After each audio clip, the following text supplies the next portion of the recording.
콘테 이 양반도 참 감독 생활 쉽지 않구나. 오늘 토트넘과 리버풀 간의 경기를 보고 느낀 점이었습니다. 과거와 같은 압도적인 우위를 전혀 뿜어내지 못하는 리버풀이었기에 로메로와 손흥민 선수의 공백만 없었다면 충분히 잡을 수 있는 경기였을 것입니다. 그렇지만 다이어, 에메르송 등의 선수들이 싸지르는 걸 치우기에도 너무 바쁜 토트넘 선수들에게 승리를 기대할 수는 없었던 경기였는데요. 전반전 홈팬들에게 야유까지 받은 콘테 감독, 그리고 후반전 쿨셉스키의 복귀는 손흥민 선수의 공백을 더 안타깝게 만들지 않았나 싶습니다. 경기 전 이브닝 스탠다드는 대한민국 국민들에 비하면 덜하지만 토트넘에게도 손흥민 부상으로 인한 우려가 있고 이번 주 리버풀과 다음 주 노팅엄, 리즈와의 경기에서 손흥민을 잃게 된 콘테 감독은 전반기를 잘 마무리할 것이라는 희망에 큰 타격을 입을 것이라 전한 바 있습니다. 결과적으로 페리시치가 나름 손흥민 선수의 공백을 어느 정도 상쇄할 수 있는 플레이를 시도하긴 했지만 리버풀을 상대로 정말 강한 모습을 보이는 손흥민 선수의 공백을 완벽히 채우지는 못했던 오늘 경기였는데요. 현지에서도 이 부분에 대해 아쉬워하는 보도들이 있었습니다. 오늘 토트넘의 수비진만큼이나 극악의 수비력을 선보인 리버풀의 알렉산더 아놀드에 대한 비판을 한 더 부투름은 토트넘전에서 또다시 그의 수비적인 허약함이 지적됐고 세세뇽에게 저지른 파울이 PK 선언이 되지 않은 것이 행운이라 지적했는데요. 그러면서 오늘 만약 클루셉스키가 선발이었고 여기에 손흥민이 출전할 수 있었다면 아놀드에게 오늘은 몹시 힘든 경기였을 것이라 이야기했습니다. 일전 아놀드에게 리버풀에 영입하고픈 선수를 뽑으라고 한 인터뷰에서 맨체스터 시티의 케빈 데브라이너와 함께 손흥민 선수를 지목할 정도로 손흥민 선수에 대한 경외심을 가진 아놀드인데요. 기사가 말한 대로 오늘 손흥민 선수가 출전했다면 아놀드에게는 지옥 같은 하루였을 것입니다. 호스퍼 HQ는 손흥민 선수 자리에 대신 뛴 페리시치에 대한 부분도 짚었는데요. 매체는 손흥민이 없는 첫 경기에서 토트넘은 페리시치의 다재다능함을 활용했는데 월드컵을 앞두고 토트넘에게 마지막 3경기는 매우 힘들 것이며 부상당한 손흥민을 대체하는 것은 거의 불가능한 부분이라 전하고 있습니다. 구체적으로 그가 손흥민처럼 케인과 호흡을 맞추는 것이 가능할 것인지가 관건이라는데요.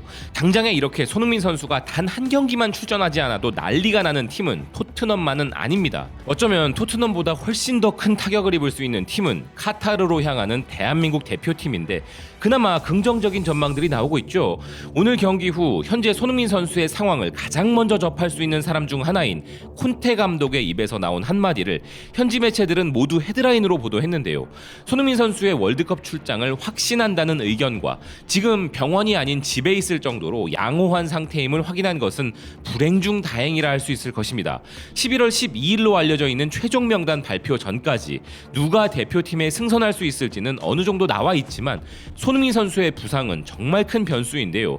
그렇지만 손흥민 선수를 명단에서 제외할 일은 절대 없어 보이는 상황인 반면 이 최종 명단에 감독의 색채와 맞지 않는다는 이유로 만에 하나라도 빠질 수 있는, 절대 그런 일이 벌어져서는 안 되는 선수가 한 명 있습니다. 아시다시피 그는 바로 이강인 선수입니다.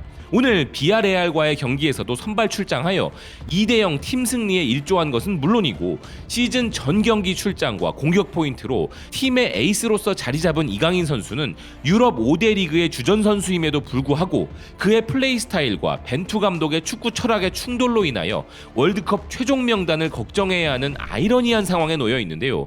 벤투 감독의 기준이 뭔지는 잘 모르겠지만 최소한 유럽 기준에서는 이강인 선수가 대표팀 발탁이 되지 않을 것이라고는 추호도 생각하지 못하고 있는 것 같습니다.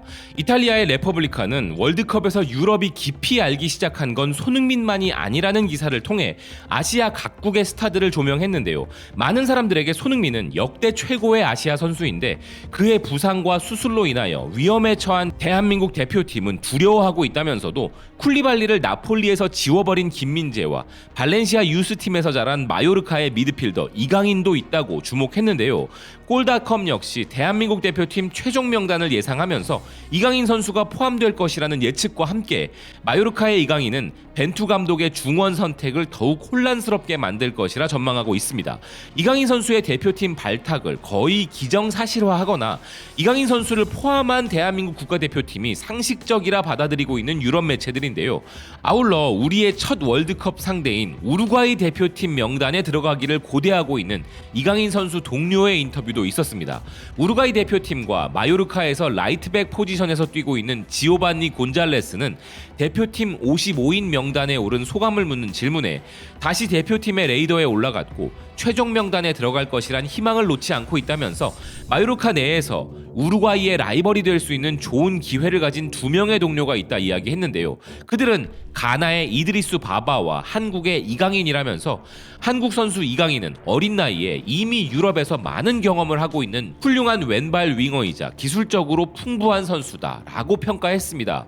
이렇게 팀 내에서 이강인 선수를 직접 겪어본 선수 입장에서는 이강인 선수의 선발을 당연시 여기고 있는데 만약 이강인 선수가 선발되지 않는다면 곤잘레스 선수는 한국 대표팀의 중원이 메시 같은 수준의 선수로 가득 차 있다고 오해를 하게 될 것 같은데요.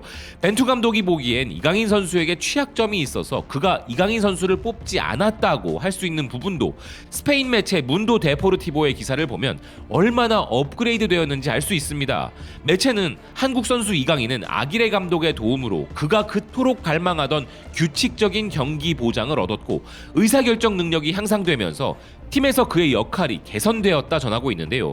매체는 발렌시아 유스팀 시절부터 이강인 선수의 스페인 생활을 구체적으로 조명하면서 당시 이강인은 미래가 있는 재능 있는 선수였지만 1군에서 연속성을 유지하긴 힘들었고 기존 감독의 해고와 압박으로 인하여 화려한 경기와 비참한 경기를 오가던 그에게 발렌시아 구단주 피터 림은 그의 성장이 아닌 자신의 경제적 이익을 생각한 조치를 취했고 마요르카로 떠나게 되었다라고 이강인의 과거 시절에 대해 설명하였습니다.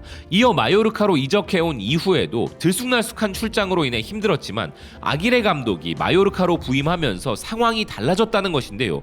그러면서 이번 시즌이 시작되며 모든 것이 바뀌기 시작했다는 매체는 더 이상 출전 보장에 대한 염려를 하지 않게 된 이강인이 더 침착하고 점점 더 연계된 플레이에 눈을 떠 자신을 위해서가 아니라 팀을 위한 플레이를 하기 시작하면서 라리가 팀들에게 무리키와의 콤비 플레이라는 골칫거리를 선사했다는 것입니다.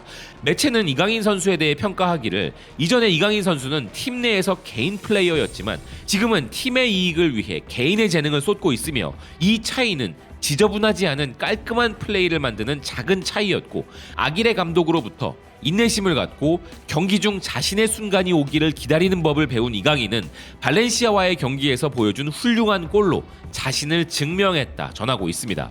기사가 말하는 팀 플레이어로서의 진화를 구체적으로 이야기해보면 과거에는 이강인 선수를 평가할 때 수비와 공을 끄는 플레이에 대한 지적들이 있었는데 이런 부분들이 올 시즌엔 완전히 업그레이드 되어서 팀 내에서 그 누구보다 수비에 헌신적이면서도 현란한 패스로 팀의 빠른 역습을 주도하는 멋진 선수가 된 것을 기사는 극찬하고 있는 것인데요. 이제 축구에 눈을 떴다고 표현하는 것이 더 정확할 것입니다. 우리 대표팀은 월드컵에서 전형적인 언더독으로 수비에 치중할 수밖에 없는 경기를 펼치는데 이강인 선수가 수비에 취약하기에 선발될 수 없다는 것은 이제 말이 안 됩니다. 또한 볼을 끈다는 것 역시 이제 이강인 선수에게는 찾아볼 수 없습니다. 그 누구보다 빠른 패스, 그것도 단 한 번에 승부를 결정지을 수 있는 고품질의 패스. 미안한 이야기이지만 이강인 선수가 리그 경기 중에 보여주는 패스를 볼 때면 기존 우리 대표팀의 그 어떤 선수보다 더 나아 보인다는 개인적 생각입니다.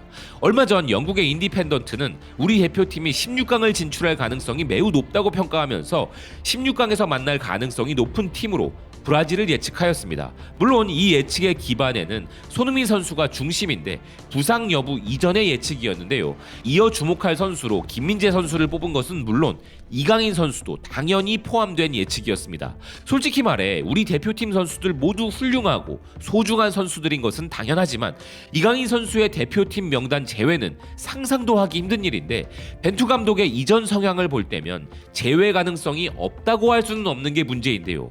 벤투 감독을 신뢰할 수밖에 없고 월드컵까지 믿기로 한 이상에 그의 축구 철학에 가장 적합한 선수를 뽑는 것은 그 사람만의 고유 권한일 수밖에 없지만 플랜 B가 없는 감독이라는 오명은 유럽에서도 익히 알려져 있는 부분입니다. 팀 내 선수 역량에 맞는 전술을 짜는 감독과 자신의 철학에 맞는 선수만 쓰는 감독, 이 중에 벤투 감독은 안타깝게도 후자에 가깝기에 이강인 선수 선발이 더 걱정되는 부분이지만 손흥민 선수가 첫 경기에 출장할 수 있을지 혹은 어떤 컨디션일지 모르는 상황에서 이강인 선수도 또 하나의 대안이 될 수 있는 선수라고 평가하고 있기를 바라는데요.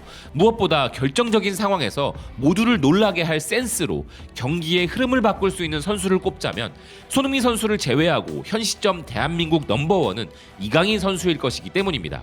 그리고 벤투 감독이 우리 대표팀을 자신의 유럽 재진출의 발판만으로 바라보지 않고 우리 대표팀의 미래도 좀 고려하여 이강인 선수를 카타르에 꼭 함께 데려가 달라고 부탁이라도 해보고픈 마음입니다. 시청해주셔서 고맙습니다. 또 뵙겠습니다.